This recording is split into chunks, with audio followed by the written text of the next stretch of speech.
Okey, baiklah. Hari ini saya ingin beri penerangan mengenai subtopik 2.2 iaitu proses hidup organisma unisel. Okey. Jadi ada dua organisma unisel yang akan kita fokuskan dalam subtopik ni iaitu amoeba. Okey, kemudiannya adalah paramecium. Okey, dua-dua ni di bawah pengelasan protozoa. Okey, amoeba dan paramecium. Okey, kita perlu kenal dulu macam mana bentuk amoeba. Okey, ini bentuk amoeba. Okey, dan di sini adalah membran plasma bagi amoeba. Ini adalah nukleus bagi amoeba. Okey, kemudian yang ini adalah vakul mengecut bagi amoeba. Okey. Kemudiannya di sini kita ada vakul makanan. Okey, dan juga pseudopodium. Okey, tak apa, kita hanya kenal dulu. Untuk lebih mendalam, kita tengok penerangan di bawah nanti. Okey, paramecium pula bentuk dia macam ni. Okey, yang mana dia ada, kita cakap ini macam kaki dia ya. Okey, iaitu cilium. Okey, kemudian dia ada vakul mengecut.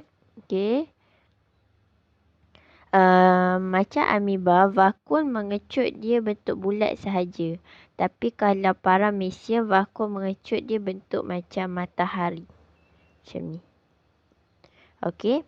Kemudiannya ada alur mulut. Okey. Nukleus dan juga liang dubur.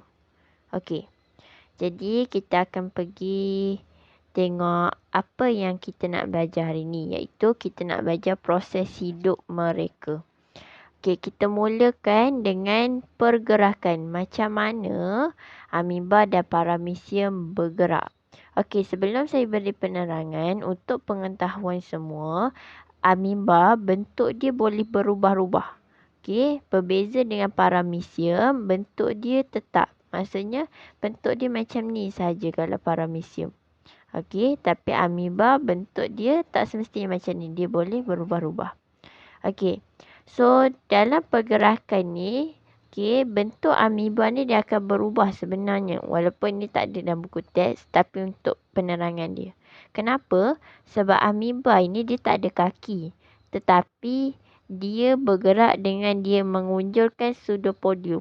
Apakah pseudopodium? Pseudopodium tu adalah kaki palsu. Ataupun kita cakap, dia sebenarnya tak ada kaki pun. Tapi kaki tu terbentuk daripada badan dia sendiri. Apabila sitoplasma tu dia mengalir dekat bahagian kaki dia. Ataupun dekat bahagian badan yang diunjurkan tu. Jadi bila diunjurkan badan dia. Okey, sitoplasma akan mengalir dekat bahagian badan yang diunjurkan. Maka terbentuklah satu kita cakap seperti kaki palsu. Iaitu kita kenali sebagai pseudopodium. Okey. Jadi boleh lihat dalam video yang saya sediakan di sini.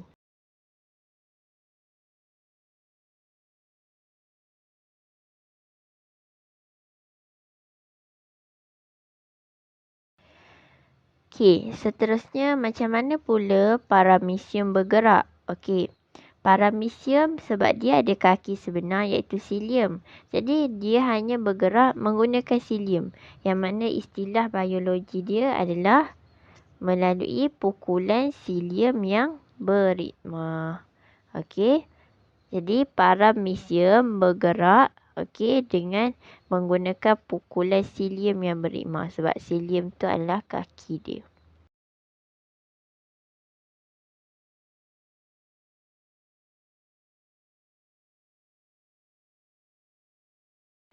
Okey. Kemudiannya kita tengok proses hidup yang kedua iaitu pemakanan. Okey. So macam mana amoeba dan juga paramecium mendapatkan makanan? Untuk amoeba, cara dia mendapatkan makanan adalah dengan melakukan satu proses yang dikenali sebagai fagositosis. Apa tu fagositosis? Okey, fagositosis ni dia macam satu action yang mana dia telan. Dia telan satu organisma asing. Okey, dan fagositosis ni dilakukan oleh amoeba dan juga sel darah putih. Yang mana sel darah putih tu kita akan detailkan dalam bab sistem keimunan. Okey, bab 11 tak silap saya. Okey. Untuk amoeba, okey, cara dia makan berkait dengan cara dia bergerak tadi. Yang mana menggunakan pseudopodium. Okey, untuk amoeba dalam buku teks dia ada visualize kan. Okey, yang pertama amoeba akan mengunjurkan pseudopodium untuk memerangkap makanan secara fagositosis. Okey, ini amoeba. Okey, tadi kita dah tahu macam mana pseudopodium terbentuk kan. Okey, jadi pseudopodium tu dia akan unjurkan. Okey, macam ni. Okey, bila dia nampak macam satu zarah makanan kan. Jadi dia terus akan unjurkan pseudopodium dia.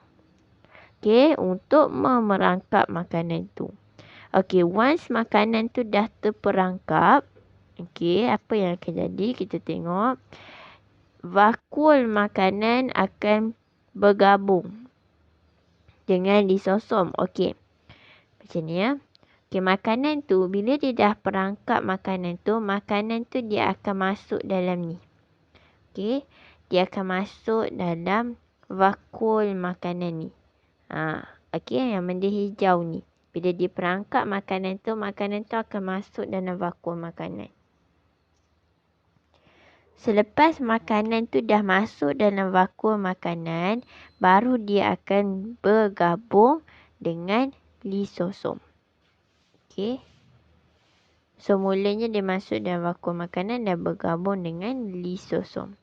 Okey, dalam lisosom ini adanya enzim lisozim seperti yang kita dah belajar dalam komponen sel haiwan hari tu.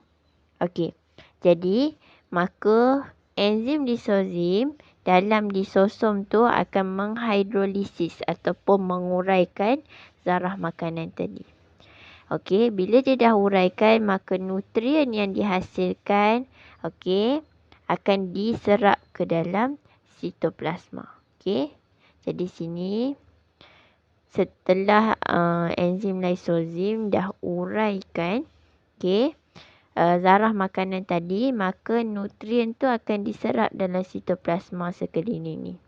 Okey, apa yang akan jadi pula kalau ada makanan yang tidak tercerna?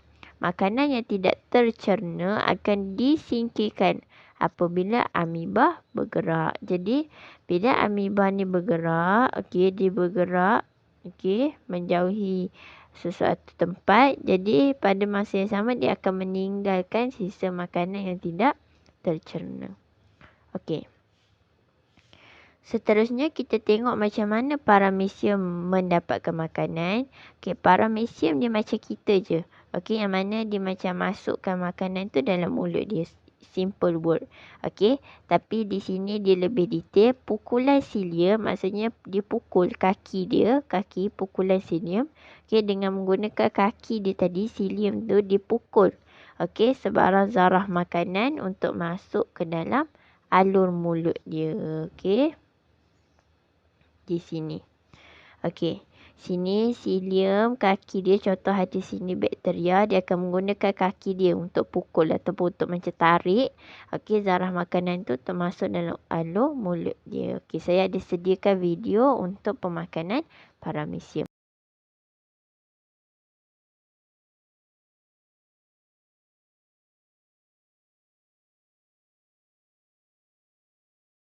Okey, sekarang ni kita tengok pula macam mana amoeba dan juga paramecium mengalami pertumbuhan ataupun pembesaran. Okey, jadi amoeba dan paramecium, okey, dia membesar dengan mensintesis sitoplasma baharu. Okey, jadi sama juga macam sel-sel yang lain. Okey, yang mana even sel dalam badan kita pun dia membesar dengan mana sitoplasma baharu disintesiskan. Okey, sini. Okey, contoh disintesis sitoplasma baharu dan dia jadi lebih besar. Okey. Seterusnya kita tengok gerak balas terhadap rangsangan. Okey, amoeba dan paramecium berkongsi gerak balas yang sama, iaitu mereka akan menjauhi sebarang bahan kimia, sentuhan atau cahaya terang. Contoh kita ada satu paramecium kat sini. Okey, dan kita kenakan kepada dia satu cahaya yang terang. Maka dia akan menjauhi cahaya yang terang itu. Okey. Untuk respirasi pula, bagi amoeba dan paramecium, disebabkan mereka ni organisma unisel. Diorang tak macam kita. Kita ada sistem pernafasan yang mana lengkap. Adanya paru, adanya alveolus dan sebagainya. Tapi amoeba dan paramecium sebab dia organisma unisel, kita kata kalau awak belajar, awak ingat lagi yang awak belajar waktu tingkatan 3, mereka ni diorang ada nisbah jumlah luas permukaan kepada isi padu yang besar. Maka diorang tak perlukan semua sistem pernafasan tu. Jadi diorang hanya bernafas dengan mana contoh sini ada oksigen. Katakan ada oksigen. Maka oksigen tu terus meresap je melalui permukaan badan dia. Jadi pertukaran gas oksigen dan karbon dioksida secara kita kata resapan ringkas. Proses yang saya terangkan tadi yang mana oksigen tu meresap secara terus melalui permukaan badan dia, kita panggil sebagai resapan ringkas. Melalui membran plasma. Seterusnya kita tengok pula proses perkumuhan. Perkumuhan ni dia melibatkan penyingkiran bahan-bahan kita cakap bahan kumuh. So sama amoeba dan paramecium, proses perkumuhan mereka sama. Tadi kita dah terangkan lah. Yang mana kalau gas karbon dioksida, kat sini dia ada tambah lagi satu iaitu amonia. Dia akan disingkirkan secara resapan. Macam yang saya terangkan tadi. Tapi macam mana pula dengan air? Kalau air, dia nak singkirkan air ataupun dia nak resap air. Apakah proses yang amoeba dan paramecium lakukan? Dia akan menjalani proses pengosmo kawal aturan. Untuk yang baru belajar, kalau awak jumpa perkataan osmo, dia akan berkait rapat dengan air. Jadi ini proses kawal atur air. Jadi kita tengok di sini penerangan dia. Air akan meresap masuk ke dalam sel secara osmosis. Untuk yang baru belajar, saya nak bagi tahu, walaupun dalam peperiksaan, walaupun bukan bab ni, bab yang akan datang, bab-bab depan, kalau awak nak tulis air tu meresap masuk ke suatu tempat, awak kena tulis perkataan secara osmosis. Wajib. Ini wajib walaupun awak dah form 5 sekalipun. Ini mesti ada kalau awak nak cerita pasal air yang meresap. Tapi kalau bahan lain yang meresap, tak perlu. Air akan meresap masuk ke dalam sel secara osmosis mengisi vakuum mengecut. Jadi air tu dia meresap lah dalam sel, tapi dia bukan meresap dalam sel. Air tu dia duduk dalam sitoplasma tau. Tak. Air tu dia akan masuk ke dalam satu bahagian dalam sel iaitu vakuum mengecut.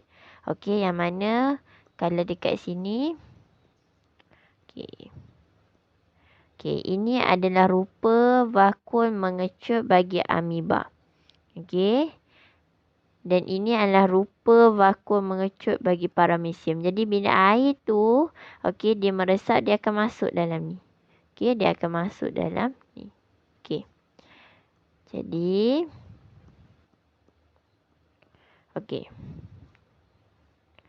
vakuum mengecut tu bila dia dah diisi dengan air, dia akan mengembang ke saiz yang maksimum.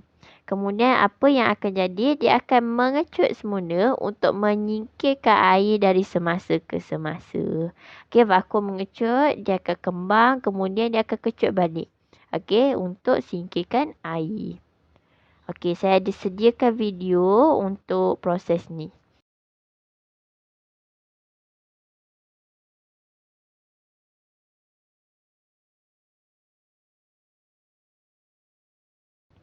Seterusnya, kita tengok yang akhir sekali macam mana amoeba dan paramecium membiak. Okey, amoeba dan paramecium dia ada banyak cara untuk membiak. Okey, yang mana cara itu berbeza mengikut keadaan. Ada yang cara yang dilakukan apabila keadaan sesuai dan ada juga yang apabila keadaan tidak sesuai. Bagi keadaan yang tidak sesuai, maksudnya keadaan tu sama ada dia kering, tak ada air, suhu dia rendah iaitu sejuk ataupun dia keadaan yang kurang makanan. Okey, kita tengok dulu untuk keadaan yang sesuai. Apabila keadaan sesuai, cukup air, suhu yang optimum, okey, dan cukup makanan, amoeba dan paramecium melakukan proses pembiakan yang sama iaitu pembiakan aseks. Pembiakan aseks ni maksudnya dia tidak memerlukan sel pembiakan jantan dan juga sel pembiakan betina. Tidak perlu. Okey, dia tak perlukan gamet kita kata ya. Okey, sel pembiakan kita panggil sebagai gamet. Maksudnya dia boleh kita cakap membiak dengan diri dia sendiri saja dengan cara dia belah diri dia. Okey, iaitu kita panggil sebagai belahan dia dua. Dia pisahkan diri dia daripada satu menjadi dua. Okey. Tapi bila keadaan tidak sesuai, cara pembiakan amoeba dan paramecium berbeza.